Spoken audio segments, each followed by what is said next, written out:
बिस्मिल्लाहिर्रहमानिर्रहीम। अस्सलाम वालेकुम नाज़रीन। मोअज़्ज़ज़ नाज़रीन गिरामी, इस कहानी की इससे पहले आप 14 किस्तें सुन चुके हैं। अब 15वीं किस्त मुलाहिज़ा फरमाएं। वो 3 आदमी जो उसका मुआयना कर रहे थे गहरे गहरे रंगों की ढीली ढीली शलवार कमीजों में थे, सरों पर बड़ी बड़ी पगड़ियां थीं और हर एक की कमर में कारतूसों की पेटी बंधी हुई थी। कंधों से बंदूकें लटकी हुई थीं। उनमें से मुझे एक की शक्ल भी नजर आई। उसकी दाढ़ी झाड़ झंकाड़ की तरह बुरी तरह बड़ी हुई थी और मुझे भी इसमें इस तरह मदगम थी कि उसका चेहरा नजर नहीं आ रहा था। उनके घोड़े भी करीब ही खड़े हुए थे। वो यकीनन डाकू थे। उनमें से 2 तो मजहूल से ही थे, अलबत्ता एक ताकतवर और मजबूत नजर आता था। ताकतवर शख्स खिड़की के शीशे से रोशनी कार में डालते हुए बोला, ये तो बहरहाल तय है कि कार किसी स्मगलर की है। ऐन मुमकिन है कि कार में विस्की के अलावा भी कुछ माल हो। एक मजहूल सा शख्स बोला, निकले थे घोड़ों को पानी पिलाने। दूसरा मजहूल डाकू बोला, आगे मिल गई विस्की। कोई बात नहीं, घोड़ों को आज विस्की ही पिला देते हैं, इन्हें भी ऐश करने दो। क्या याद करेंगे कि कैसे नवाब किस्म के मालिकों से वास्ता पड़ा था। पहला मजहूल बोला, शायद विस्की पीकर ये तरंग में आकर हमें किसी ऐसे समत में ले जाएं जहां कोई मोटा शिकार हाथ आ जाए। काफी दिनों से रू रू ही हो रही है। मामूली चोर चक्कों की तरह राहगीरों से घड़ियां और 100-200 रुपए छीन कर कब तक गुजारा होगा। जसीम शख्स कार का मुआयना करते करते मुड़कर बोला, मैं तो कब से कह रहा हूं कि चलकर कोई और बस वगैरह लूटते हैं। दूसरा मजहूल सा शख्स बोला, बशीरे और सरदार के जख्म भर जाएं, फिर सही तरह काम शुरू करेंगे। फिलहाल तो सिर्फ गुजारा करने वाली बात है। अच्छा यार, बातों को छोड़ो। जसीम शख्स सीधा होते हुए बोला, अब मसला यह है कि इस माल को डेरे तक किस तरह लेकर चलें। शराब की पेटियां घोड़ों पर लाद कर ले जाना तो मुश्किल है और फिर कार के अंदर से अच्छी तरह तलाशी भी लेनी है। क्या ख्याल है, खिड़की का शीशा तोड़कर दरवाजा खोल लूं? हाँ, मेरा ख्याल है तोड़ ही लो। एक मजहूल से डाकू ने पुरख्याल लहजे में कहा, कार ही को डेरे पर ले चलते हैं। उसने सर की हरकत से बारेश मजहूल की तरफ इशारा किया। फिदा हुसैन को ड्राइविंग तो आती ही है, मगर चाबी के बगैर गाड़ी स्टार्ट कैसे होगी? जसीम डाकू ने पूछा। ये कोई मसला नहीं, बारेश डाकू बोला, मैं स्विच तोड़कर एक्सटेंशन की तारें जोड़ लूंगा। उसी लम्हे मेरे करीब ही अशरफ खान ने सरगोशी की, साले बातें तो इस तरह कर रहे हैं जैसे बाप का माल है। दुख सहें बिफाख्ता कव्वे अंडे खाएं। हम तो इस माल की खातर मरते मरते बचे हैं। जान हथेली पर रखकर दोबारा यहाँ तक आए हैं और ये आराम से इसे ले जा रहे हैं। मैंने देखा उसका खंजर नयाम से बाहर आ चुका था। वो कुछ आगे को खिसकते हुए पहले से भी धीमी सरगोशी में बोला, तुम सिर्फ इस जसीम डाकू को संभाल लेना, बाकी दोनों को मैं देख लूंगा। कोशिश करना कि तुम्हारा शिकार हलाक न होने पाए। मैं बिला वजह की खूनरेजी पसंद नहीं करता। वो इस तरह बात कर रहा था जैसे मेरे हाथ में कोई बहुत ही तबाहकुन हथियार मौजूद है और मैं जाते ही उस शख्स के परखशे उड़ा दूंगा। जबकि हकीकत यह थी कि मुझे खुद इस डाकू के हाथों अपनी हलाकत का अंदेशा था, क्योंकि वो मुझसे कहीं ज्यादा जसीम था और उसके हाथों में बंदूक भी थी, जबकि मैं खाली हाथ था। बहरहाल ये एक तरह से अशरफ की नज़र में शायद मेरी काबिलियत का इम्तिहान था और मैं इस पहले ही इम्तिहान में अपने आप को नाअहल साबित नहीं कर सकता था। मैंने बैग छोड़ दिया और हम दोनों दरिंदों की तरह झाड़ जंगाड़ को धीरे धीरे चीरते हुए आगे बढ़े। अगर वो तीनों कार की तरफ मुतवज्जा ना होते तो हमारी हरकत से पैदा होने वाली सरसराहट सुन सकते थे। मैंने ऐन उस वक्त जसीम डाकू पर छलांग लगाई जब वो बंदूक का बट मारकर कार की खिड़की का शीशा तोड़ चुका था। अशरफ खान ने भी मेरे साथ ही छलांग लगाई थी, लेकिन मुझे नहीं मालूम था कि वो किस हाल में था। मैंने अलबत्ता अपने आप को इस लिहाज से खुशकिस्मत महसूस किया कि मेरा छलांग लगाने का अंदाज मेरे लिए करामत रहा था। उसी की बदौलत वो भैंसा मेरे काबू में आ गया। दरअसल जब मैंने उस पर छलांग लगाई थी वो झुका हुआ था। उसकी गर्दन सीधी उस खिड़की में चली गई जिसका उसने शीशा तोड़ दिया था। किनारों पर उभरी हुई नुकीली किरचियों ने उसके चेहरे और गर्दन को न जाने किस हद तक चीर डाला था। वो बुरी तरह चीखा और बंदूक उसके हाथ से छूट गई। मैं उसकी कमर पर सवार था। मैंने उसे खिड़की में कुछ और आगे तक ठोंसा, फिर उसकी कमर से उतरकर जमीन पर गिरी हुई उसकी बंदूक उठा ली। जैसे ही वो खिड़की से सर निकालने में कामयाब हुआ, मैंने उसकी कनपट्टी पर बंदूक का बट रसीद किया और वो वहीं ढेर हो गया। उसका चेहरा और गर्दन लहू में तर थी और मजीद खून उबल रहा था। बहरहाल वो जिंदा था। मैंने अशरफ खान की हदायत का ख्याल रखा था और उस पर गोली नहीं चलाई थी। मेरे ख्याल में उसमें मेरी ताकत को कम और खुशकिस्मती को ज्यादा दखल था कि मैं महज चंद लम्हे ही में उस पर काबू पाने में कामयाब हो गया था। मैंने पलट कर देखा, अशरफ खान खून में लुथड़ा हुआ खंजर लिए कुछ हैरानों परेशान सा खड़ा नजर आया। दोनों मजहूल डाकू चुत पड़े थे और उन पर एक नजर डालते ही मुझे मालूम हो गया कि वो मर चुके हैं। उनके चेहरे वगैरह पर कहीं खराश तक नहीं थी, बस उन दोनों के पहलुओं से भल भल खून बह रहा था। अजीब आदमी था ये अशरफ खान भी। मुझे बेवजह खूनरेजी से परहेज करने की तलकीन करके खुद उसने चश्मे ज़दन में दोनों डाकुओं का सफाया कर दिया था। वो गोया सफाई पेश करते हुए बोला, अगर मैं उन दोनों को ना मारता तो उनमें से एक यकीनन मुझे मार डालता। मैंने कोई जवाब न दिया और कपड़े झाड़ कर उस तरफ बढ़ा जहां मैं अपने बैग छोड़कर आया था। दफातन मैंने हिननाट की ऐसी खौफनाक आवाज सुनी जिसने मुझे लर्जा दिया। घोड़ों की हिननाट मैंने जिंदगी में जाने कितनी बार सुनी थी, मगर उसमें कोई अजीब ही बात थी, एक अजीब सी दरिंदगी। मैंने बर वक्त ही पलट कर देख लिया। वो 3 घोड़े जिन्हें मैंने एक तरफ खड़े देखा था, उनमें से उनाबी रंग का एक घोड़ा अगले दोनों पांव उठाते हुए मुझ पर झपट रहा था। उसके मुंह से कफ बह रहा था और चौड़े चौड़े दांत खौफनाक अंदाज में झांक रहे थे। उस वक्त वो घोड़ा नहीं, कोई और ही खौफनाक मखलूक लग रहा था। मैंने उसकी सिर्फ एक झलक ही देखी। दूसरे ही लम्हे इस्तरारी अंदाज में अपनी जान बचाने के लिए मैं जमीन पर गिरा और लड़कता चला गया। अगर मैं बर वक्त अपनी जगह से ना हटा होता तो घोड़े ने यकीनन मुझे टापों से कुचल और दांतों से भभोर डालना था। घोड़े ने जब देखा कि मैं बच गया हूं तो वो बिजली की सी फुर्ती से उछला और एक बार फिर उसने अपने पूरे वजन से मुझे टापों तले कुचलने की कोशिश की, लेकिन इस बार भी मैं हत्तलो इम्कान फुर्ती से एक तरफ को हो गया था। मैं उठने लगा तो घोड़े ने घूमकर बिजली की तेजी से मुझे दुलत्ती रसीद करने की कोशिश की। ये दुलत्ती गाड़ी पर पड़ी और इसमें 2 डेंट पड़ गए। जिस दुलत्ती ने फोर्ड जैसी गाड़ी में डेंट डाल दिए थे, अगर वो मुझे पड़ गई होती तो न जाने मेरा क्या हाल होता। राइफल में खुद लड़ाई खत्म होते ही न जाने कहां रख चुका था और अब वाकई मैं खासा बदहवास हो चुका था। डाकुओं से निपटना तो हमारे लिए कोई मसला साबित नहीं हुआ था। हम बिजली की तरह उन पर टूट पड़े थे और मार्का सिर्फ चंद सेकंड का साबित हुआ था, लेकिन इस घोड़े ने मुसीबत खड़ी कर दी थी। वो घोड़ा यकीनन इस जसीम डाकू का था जिसे मैंने सिर्फ बेहोश किया था, जबकि दूसरे 2 घोड़े जिनके मालिक अशरफ खान के हाथों कत्ल हो चुके थे, कदरे लाताल्की से एक तरफ खड़े थे। मैंने घोड़े की वफादारी के बहुत से किस्से सुने थे, कुछ मिसालें अपनी आंखों से देखी थी, लेकिन ये मेरे वहमो गुमान में भी नहीं था कि कोई घोड़ा मालिक को गुजन पहुंचते देखकर इस कदर जज्बाती भी हो सकता है। उसकी गजबनाकी ने मुझे खौफजदा कर दिया था। अशरफ खान न जाने कहां छुप गया था। मैं तेजी से घूमकर कार की दूसरी तरफ पहुंचा। घोड़ा भी मेरे ताक्कुब में वहीं पहुंच गया। मुझे इतना एहसास जरूर था कि अगर मैं इधर उधर भागूं तो घोड़ा मेरा पीछा नहीं छोड़ेगा। चुनाचे मैं तेजी से कार के नीचे घुस गया। घोड़े ने पहले घूमकर कार को 2-3 दुलतियां रसीद की, फिर झुककर खुद भी कार के नीचे घुसने की कोशिश करने लगा। बिलाकर वो बैठ गया। सर तो उसने कार के नीचे घुसेड़ ही लिया था, बाकी जिस्म को भी अंदर लाने के लिए जोर लगा रहा था। एक तो वैगन कार का अपना वजन, ऊपर से उसमें लदी शराब की पेटियां थीं। उसके बावजूद घोड़े की जोर आजमाई से वो ऊपर नीचे होने लगी थी। घोड़े की बाचों से झांकते हुए चौड़े चौड़े दांत मुझसे बमुश्किल 1 बालशित के फासले पर थे और धूकनी की तरह चलती हुई उसकी सांस मेरे चेहरे से टकरा रही थी। मैं दूसरी तरफ को खिसकता जा रहा था।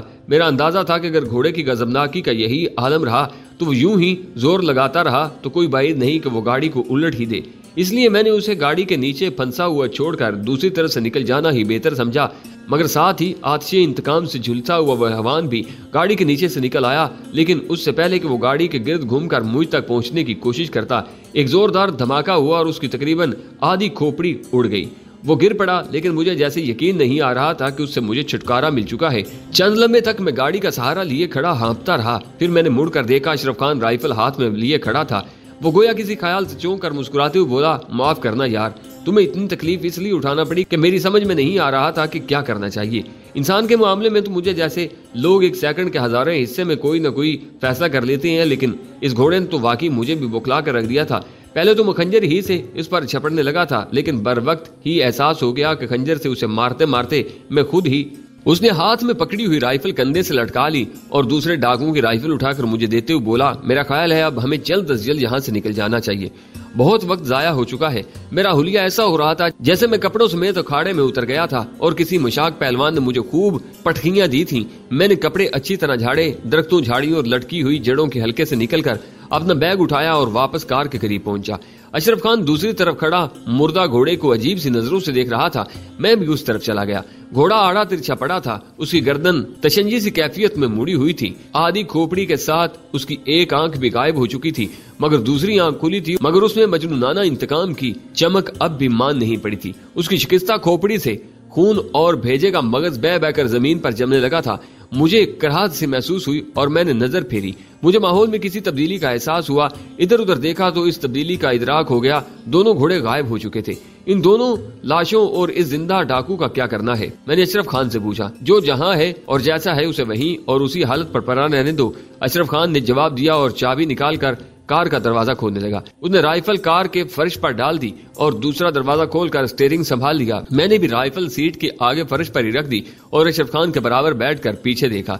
कार में सिर्फ 2 ही सीटें थी। पिछला हिस्सा नशिस्तों से खाली था। उसमें कार्टन भरे हुए थे और उन पर खूबसूरत लेबल भी चमक रहे थे।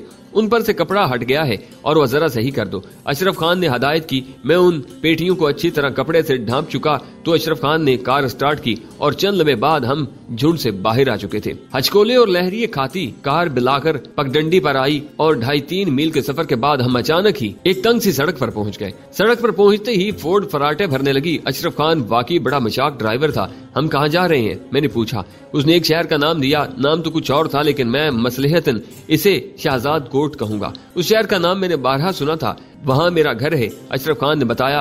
अपने बहुत से भाई बंद वहाँ रहते हैं। माल की वसूली और सप्लाई का वहाँ माकूल इंतजाम है। क्या मैं तुम्हारे साथ ही रहूंगा? मैंने पूछा। जाहिर है, और कहाँ रहोगे? उसने अजीब से अंदाज में एक नजर मेरी तरफ देखा। मैं खामोश रहा। अब मैं बेफिक्र हो चुका था। रोटी और रहायश मेरे ये 2 ही मसले ज्यादा संगीन होते थे। ये हल हो जाते तो मुझे कोई खास फिक्र नहीं रहती। तकरीबन 1.5 घंटे के तेज रफ्तार सफर के बाद हम शहजाद कोट में दाखिल हुए। सुबह सादिक के आसार भी नमूदार नहीं हुए थे। तहम किसी मस्जिद से अजान की आवाज सुनाई देने लगी। शहर की सड़कें और गलियां सूनी नजर आ रही थी। एक सड़क के किनारे मैंने एक चौकीदार को चारपाई पर बिस्तर बिछाते देखा। जब दुनिया के बेदार होने का वक्त हो रहा था तो उस बेचारे का सोने का वक्त शुरू हो रहा था। यहाँ बेशतर मकान बुलंदोबाला लेकिन पुरानी तर्ज के थे।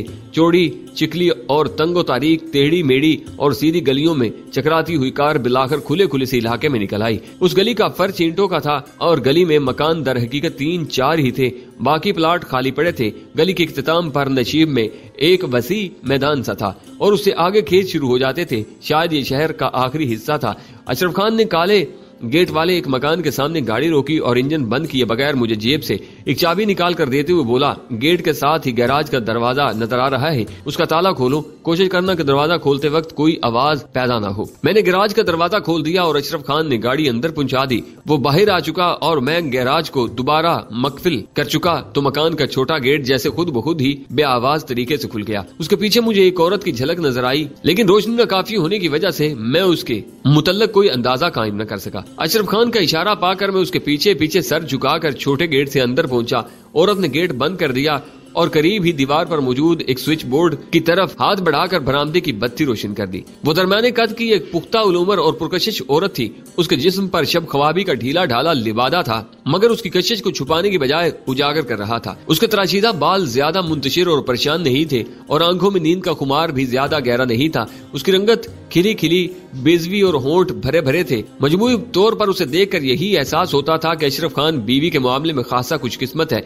अशरफ खान ने उससे सही तौर पर मेरा तारुफ करवाने की जरूरत भी महसूस नहीं की थी। बस इतना कहा, ये मोहम्मद अफजल है और यहीं रहेगा। औरत ने मेरा सरतापा जायजा लिया। उसकी बड़ी बड़ी आंखों में एक अजीब सी उदासी जागुजी थी। वो कुछ न बोली, होले से अस्बात में सर हिलाकर रह गई। मकान खासा कुशादा मालूम होता था। जहां हम खड़े थे वो जगह राहदारी से मुशाबा थी। एक तरफ 2 कमरों के दरवाजे नजर आ रहे थे, उनके मुकाबले गालबन फाजिल गुसल खाना और किचन वगैरह था। आगे वसीफ सेहन था और उससे आगे बरामदा। बरामदे के पीछे मजीद कमरे नजर आ रहे थे। औरत जैसे किसी अनपूछी बात के जवाब का इंतजार कर रही थी और अशरफ खान सर खुजा रहा था। दोनों मियाँ बीवी जैसे गोम गो के आलम में थे। बिलाकर औरत ने पूछ दिया, इसे कहाँ ठहराना है? उस वक्त तक अशरफ खान गोया फैसले पर पहुंच चुका था। वो आगे कदम बढ़ाते हुए बोला, मेहमान खाने में। गेट से मुत्तसिल कमरा गालबन ड्राइंग रूम था। अशरफ खान ने उससे अगले कमरे की कुंडी खोली और अंदर पहुंचकर लाइट ऑन कर दी। ये कुशादा कमरा था जिसकी खिड़कियों और दरवाजों पर भारी पर्दे पड़े हुए थे। 2 बेड, संघार, मेज और सोफे वगैरह भी मौजूद थे। हत्ता कि एक तपाई पर टेलीफोन सेट भी रखा हुआ था। ये पहला माकूल और रास्ता पे रास्ता कमरा था जिसमें मैं कयाम करने जा रहा था। कुछ भी मैंने गोया तस्दीक की खातिर पूछ लिया, यहाँ ठहरना होगा मुझे? बेशक, अशरफ खान ने जवाब दिया। आइश, इस कमरे को अपना कमरा और इस घर को अपना ही घर समझो। ये एक छोटी सी तकलीफ तुम्हें उठाना पड़ेगी कि बाथरूम इस कमरे से अटैच नहीं है बल्कि वो दरवाजे के सामने है। उसने इशारे से बताया, जरा कुछ फुर्सत मिले और कुछ फालतू रकम आए तो इस मकान में कुछ तब्दीलियां करवाऊंगा। वो कमरे के मुकाबले बने हुए बाथरूम की वजह से समझ रहा था कि मुझे जहमत होगी। उसे क्या मालूम था कि मैंने होश ऐसे घर में संभाला था जहां सिरे से बाथरूम का तस्वुर ही मौजूद नहीं था। मैंने कमरे में दाखिल होकर बैग एक तरफ रख दिया। अशरफ खान की बीवी बगलों में हाथ दिए दहलीज पर खड़ी सपाट सी नजरों से हमारी तरफ देख रही थी। अब तुम कपड़े बदल लो, मुंह हाथ धो लो, अशरफ खान बोला। तब तक मैं भी अपना हुलिया दुरुस्त करता हूँ। जरीना इतनी देर में नाश्ते का बंदोबस्त कर लेगी। हम डट कर नाश्ता करेंगे और उसके बाद दिन भर सोएंगे। रात को उठकर हम जायजा लेंगे कि गुलशन का कारोबार कैसा चल रहा है। मैंने ज़हन नशीन कर लिया कि अशरफ खान की बीवी का नाम जरीना था। उसने अब तक सिर्फ एक ही जुमला बोला था। उसकी आवाज और लबो-लहजा उसकी शख्सियत से मेल नहीं खाता था। आवाज बेरस और कुछ खुरदरी सी थी और लबो-लहजे से उसके तकरीबन अनपढ़ होने का अंदाजा होता था, जबकि जाहिरी शख्सियत के एतबार से वो रसीली और सुलझी हुई औरत मालूम होती थी। वो मियाँ बीवी मुझे कमरे में छोड़कर रुखसत हो गए तो मैंने दरवाजा बंद करके सबसे पहला काम ये किया कि जूतों समेत बेड पर दराज हो गया और गहरी गहरी सांसें लेनी शुरू कर दी। एक तवील अरसे के बाद इतनी थकन से वास्ता पड़ा था और एक तवील अरसे के बाद ऐसा आरामदेह बेड नसीब हुआ था। पौन घंटे के बाद जब दिन की रोशनी अच्छी तरह फैल चुकी थी, हम तीनों काफी बेहतर हुलिये में मकान के बरामदे में पड़ी हुई डाइनिंग टेबल पर मौजूद थे। घर में कोई मुलाजम वगैरह नजर नहीं आ रहा था। अकेली जरीना ने ही इस थोड़े से वक्त में भरपूर नाश्ते के लिए न सिर्फ बहुत सी चीजें तैयार कर डाली थी बल्कि अपना हुलिया भी मजीद निखार लिया था। वो सर झुकाए खामोशी से नाश्ता कर रही थी। वो बहुत कम गो औरत मालूम होती थी। शायद ये घर में एक अजनबी की यानी मेरी मौजूदगी का असर था या फिर उसे एहसास था कि बोलने से उसकी शख्सियत का तासुर मजरू होता है। हम नाश्ते से हाथ खींच चुके तो जरीना ने उठते हुए बराह रास्त मुझसे पूछा, तुम चाय पियोगे या काफी? काफी मैंने कभी नहीं पी थी। सोचा कि आज उसे ही ट्राई करना चाहिए, जरा रोब भी पड़ जाएगा कि माँ बदौलत नाश्ते में काफी पीने के आदी हैं। काफी मिल जाए तो मुनासिब रहेगा। मैंने लहजा इंतहाई शाइस्ता बनाने की कोशिश करते हुए कहा। वो किचन में चली गई तो अशरफ खान महज गुफ्तगू बराए गुफ्तगू के अंदाज में बोला, मुलाजम मैंने एहतियातन नहीं रखा है। हम जैसे लोगों के लिए मुलाजम वगैरह रखना खतरे से खाली नहीं होता। जरीना बड़ी अच्छी औरत है। इसने बड़ी उम्दगी से सारी घरदारी मेहमानदारी वगैरह संभाल रखी है। हंगामी हालात से भी अच्छी तरह निपट लेती है। सबसे बड़ी खूबी यह है कि गैर जरूरी सवालात नहीं करती और आम औरतों की तरह मगज नहीं खाती। मैं सिर्फ सताइशी अंदाज में सर हिला कर रह गया था। मुझे किसी खानगी मामलात पर तबसरा करने का कोई खास तजुर्बा नहीं था। अंदेशा ही रहता था कि कोई नामुनासिब बात मुंह से न निकल जाए, इसलिए ऐसे मौका पर मैं खामोश ही रहना बेहतर समझता था। चंद मिनट बाद जरीना मेरे लिए काफी और अशरफ के लिए चाय लेकर आ गई। नाश्ते के सरफे आखिर से फारिग होकर अशरफ खान पाइप सुलगाते हुए बोला, अब तुम जाकर आराम से जब तक दिल चाहे सोते रहो। तवाइफों की तरह हम लोगों की भी अमूमन रातें जागती हैं और दिन सोते हैं। उस वक्त वो डाइनिंग टेबल पर बैठा टांग पर टांग रखे एक हाथ नाइट गाउन की जेब में डाले और पाइप के कश लगाते हुए खासा मुअज्जज आदमी लग रहा था। कोई डॉक्टर या दरमियाने दर्जे का कोई पढ़ा लिखा ताजर। उस वक्त उसे देखकर गुमान भी नहीं गुजरता था कि उस शख्स की रातें वीरान जंगलों और सरहदी इलाकों में जान हथेली पर रखे हुए गुजरती हैं। मैं उसे वहीं बैठा हुआ छोड़कर अपने कमरे में आया और बेड पर गिरकर उस गाय की तरह सो गया जो कई दिन आवारा गर्दी करके और कई दिन कांजी हाउस में गुजार के घर वापस पहुंची हूँ। मैं शायद ज्यादा देर नहीं सोया था जब मैंने ख्वाब में लाली को देखा और मेरी नींद गहरी होने की बजाय उचाट हो गई। मुझ पर झुंझलाहट सितारी होगी। मैं नहीं चाहता था कि इस हरजाई और बदबख्त औरत को ख्वाब में देखूं। लेटे लेटे पहलू बदलते हुए मेरा दिल चाहा कि उठकर कोई चीज तोड़ डालूं। अपनी इस ख्वाहिश पर बामुश्किल काबू रखते हुए मैं उठा और पर्दा हटाकर खिड़की में जा खड़ा हुआ। बाहर चमकीली धूप फैली हुई थी। सुबह के मुलगजे अंधेरे में मैंने जो खेत से देखे थे वो दरअसल लावारिस किस्म के सब्जा जार मालूम होते थे। उनमें कोई फसल न थी न काश्तकार, बस ऊंची ऊंची घास फैली हुई थी जो मवेशियों के रातब में खास तौर पर इस्तेमाल होती है। बीच में कहीं कहीं पगडंडियां और नाले भी नजर आ रहे थे। इस बोर मंजर से उकता कर मैं पर्दा खींचकर दोबारा बेड पर आ गिरा और सर मुंह लपेट कर कुछ देर की कोशिश के बाद सो गया। दोबारा मेरी आंख रात गए खुली। अशरफ खान मुझसे पहले बेदार हो चुका था और खाने पर मेरा इंतजार कर रहा था। खाने से फारिग होकर उसने मुझे बताया कि मैंने पार्टी को फोन कर दिया है। 11 बजे के करीब कारिंदे आकर माल ले जाएंगे। ठीक 11 बजे काल बेल बजी। अशरफ खान की हदायत का इंतजार किए बगैर जरीना ने जाकर छोटा गेट खोलकर बाहर झांका और फिर वापस आकर आंखों ही आंखों में अशरफ खान को इशारा किया।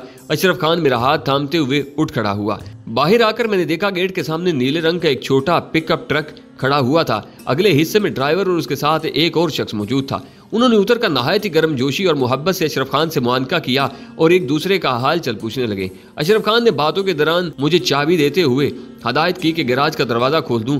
गैराज का दरवाजा खुल चुका था तो पिकअप के ड्राइवर ने गाड़ी उल्टे रुख उस तरह गैराज में आदि दाखिल कर दी कि गली में आता जाता कोई शख्स न देख सके कि पिकअप में क्या लादा या उतारा जा रहा है। वैसे भी खैर गली में आमदोरफ्त थी ही कहाँ, 3-4 ही कुल मकान थे और वो भी कुछ उजाड़ उजाड़ से ही नजर आते थे।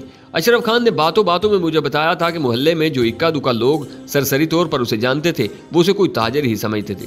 मैंने देखा कि पिकअप में पहले से भी कुछ कार्टन मौजूद थे, लेकिन ये कार्टन घरेलू अशियाए जरूरत के साथ मसल साबुन, तेल की शीशियां और मंजन वगैरह। नवार्दों ने अशरफ खान की कार से विस्की की पेटियां निकालकर इस तरह पिकअप में रखी कि वो अशियाए सर्फ के कार्टनों में छुप कर रह गईं। करीने और तरतीब से गाड़ी भरने के बाद उन्होंने गेट बंद कर दिया और हुड की रस्सियां खींच दी। उसके बाद अशरफ खान ने अपनी गाड़ी के खुफिया खाने से एक छोटा सा चर्मी पैकेट निकालकर ड्राइवर के हवाले किया, जिसे उसने कोट की जेब में डाल लिया। ड्राइवर के साथी ने एक मोटा सा लिफाफा निकालकर अशरफ खान के हवाले करते हुए कहा, बास ने कहा है कि हमने जो माल भेजा था उसकी कीमत काट कर ये कमीशन बना है, अब अगले सौदे तक हिसाब बेबाक है। अशरफ खान ने लिफाफा खोलकर देखे बगैर गाउन की जेब में रख लिया और एक दूसरा लिफाफा निकालकर ड्राइवर को थमाते हुए कहा, यार जरा रास्ते में ये नफीस खान की अमानत भी देते जाना, उसे कहना कि कमीशन मैंने रख लिया है। वो लोग जा चुके तो हम अंदर आ बैठे। जरीना चाय बना लाई। चाय हमें देकर वो खुद अंदर जाकर कोई काम करने लगी।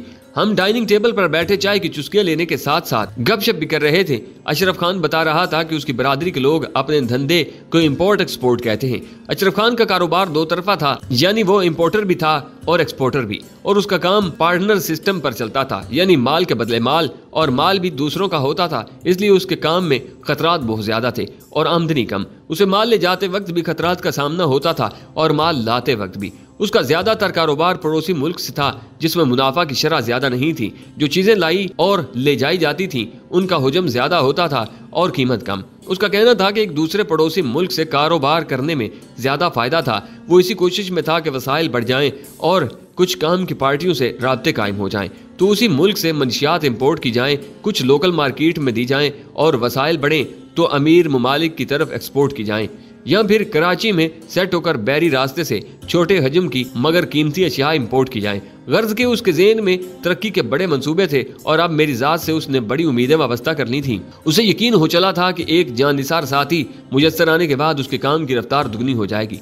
ऐसी बातें करते करते उसने जेब से रकम का वो लिफाफा निकाला जो माल ले जाने वाली पार्टी उसे दे गई थी। रकम निकालकर उसने गिनी, फिर आधे नोट मेरी तरफ बढ़ाते हुए बोला, ये 6000 रुपए हैं, आधा हिस्सा ये तुम रख लो।